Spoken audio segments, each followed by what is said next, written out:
Welcome back to the Wealth Approach Legacy Series. In our first episode, we shared the why, kind of why we've started this series. And now we want to kind of move to the how. So today, as we mentioned, important step is communication. It plays a vital role in transferring the wealth and legacy.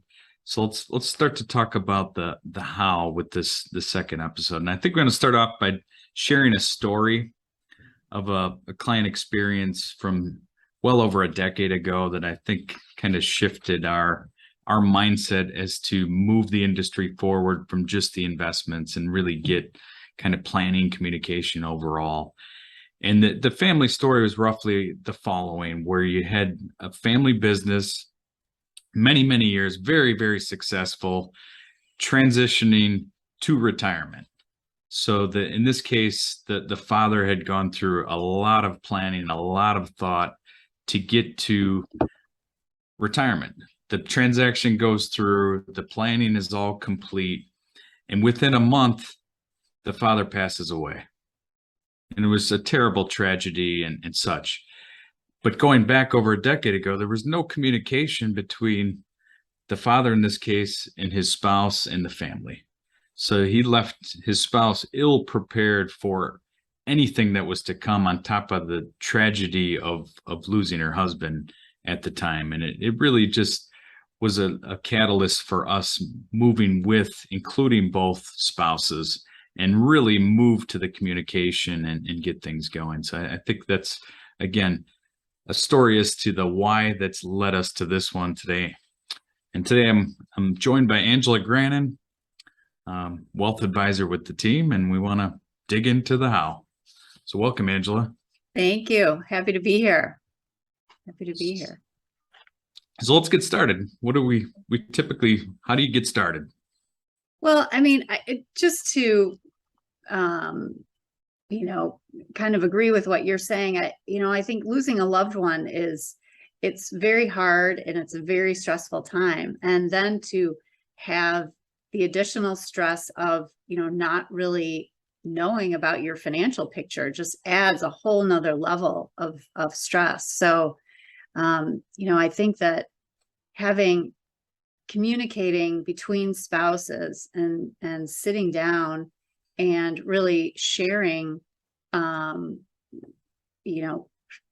assets and liabilities, showing, what the estate looks like is just so important. And really a great way to do that is to sit down with your financial advisor, the three of you, as a couple.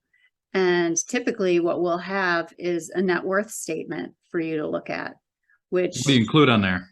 The net worth statement details all of your assets and all of your liabilities, any real estate, any private investments. It's all on one sheet. It's very cut and dry. It shows how the assets are titled, and it shows where they're held too, if they're at various firms or institutions. So it's really a great introductory picture of, you as a couple, your finances, your financial picture. And then from there, how do you transition? Now you have the information. What are the next steps once you have the information? Well, I think a perfect opportunity, another good opportunity for couples to, work together as co-CEOs, which I know is a term that you used in the previous podcast, is to work on a financial plan together, which is, another product that we, recommend that everybody participate in, because our financial plans are goal-based. So you obviously want to agree on your goals and have similar goals, whether it's related to your estate or your retirement. So sit down with your advisor and create a financial plan together as well. And that gives you a better picture also. And you don't have to be an expert. And that's not really the goal here. It's really to have sort of an overall basic knowledge as opposed to expertise on every little part of your finances. It's, back to the CEO analogy. A CEO doesn't know every little detail of marketing and sales and R&D. They have an overall knowledge, and that allows them to make decisions that benefit the company. And it's the same for you as a couple and your finances.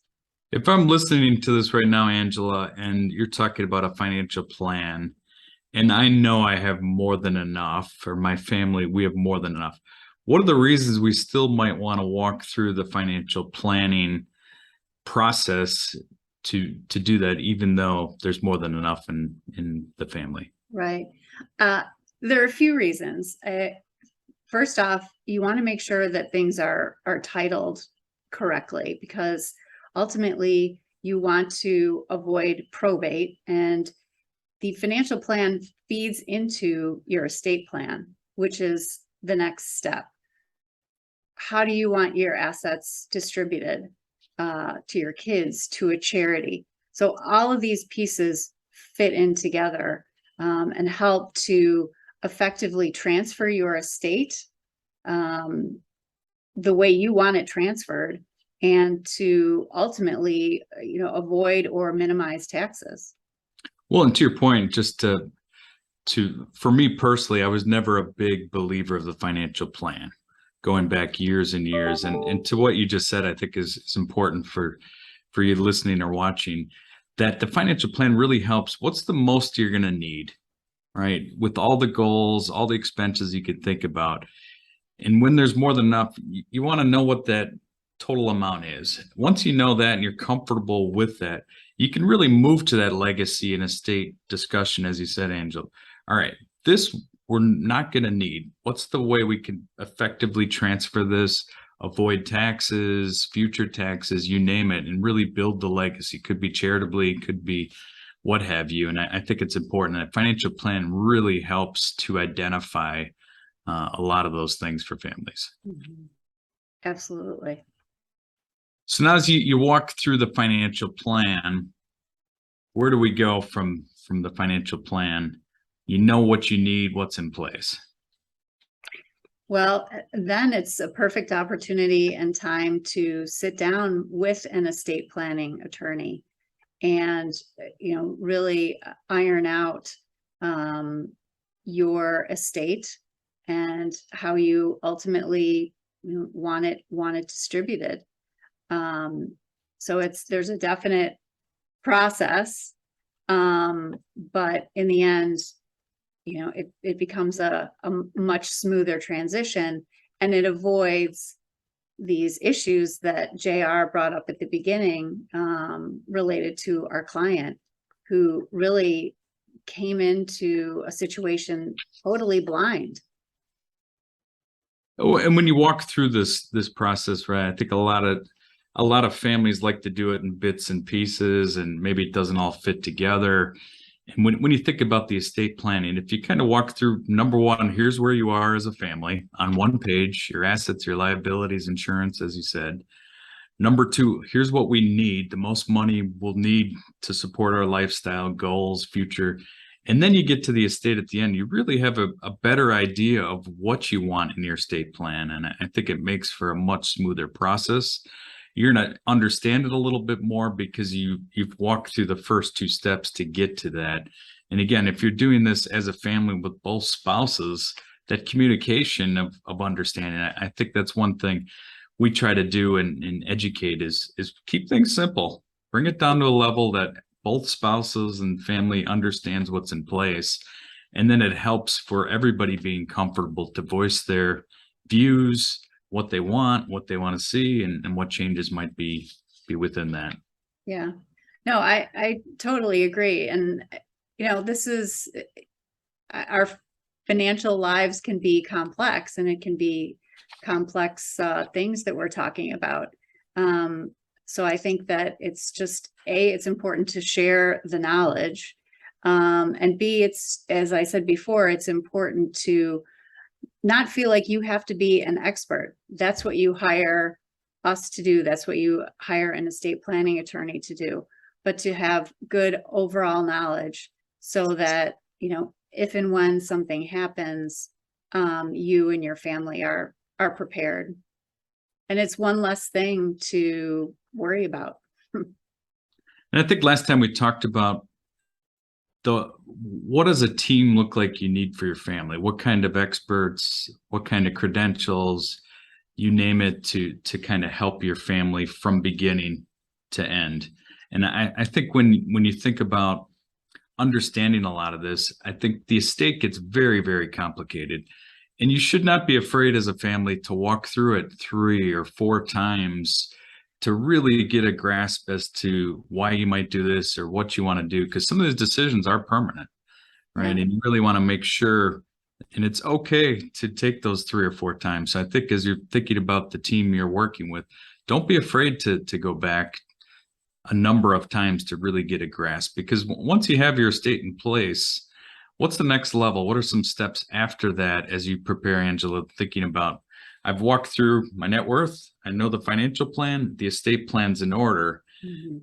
Now, where do we transition from there? Right. Well, I was going to add that your estate plan is something that you do have to keep up with, because obviously your life changes, life circumstances change. So we really recommend that you meet with your estate planning attorney or your advisor every 3 to 5 years. And whenever there's sort of a major life change, they should be made aware of that and decide whether or not there are changes that need to be made to your estate plan. So it's an ongoing relationship that is formed in order to keep things up to date. And I think that's a key point, Angela, because I think so many times when you walk through your estate, it's like you have this relief that you've completed it. Yeah. And you're like, I don't have to deal with that for 10 or 20 years. I'm not going to look at it. Everything's in order. I walk through it and you're done. And to your point, I think that's some of the keys with really understanding it and keeping it simple, so that you don't have that anxiety or stress about digging into the estate again, because it should be something constant. If you're the CEOs of your family wealth or your company, you're not going to not look at your business plan yearly or every couple of years. You want to make sure things are on track and double check things. And again, the simpler you have it, the more comfortable you are going to go back to it and just double check every 3 to 5 years, Right. or if life events occur. So I think it's a key takeaway for you is once you're done with these 3, you are not finished. Mhm. You know, so besides the constant review every 3 to 5 years, what maybe do families want to communicate after they've kind of walked through this process as well? I think that now it may be time to start thinking about sharing it, sort of continuing the communication, sharing it with your family, with your children. And that's a process that we can walk you through, set up a pre-family meeting to determine how much you want to share, and you know, how you want to go about presenting this to your children. Well, and when you think about the keys, and that's where we kind of want to conclude with this episode. And as you look to the next episode, is that pre-family meeting. I think so many times in our industry, we end with the generation with the wealth, whether matriarch, patriarch, and it's really taking the next step to communicate what you have in place. And that family meeting and pre-family meeting are so important to ensure there's a smooth transition between generations.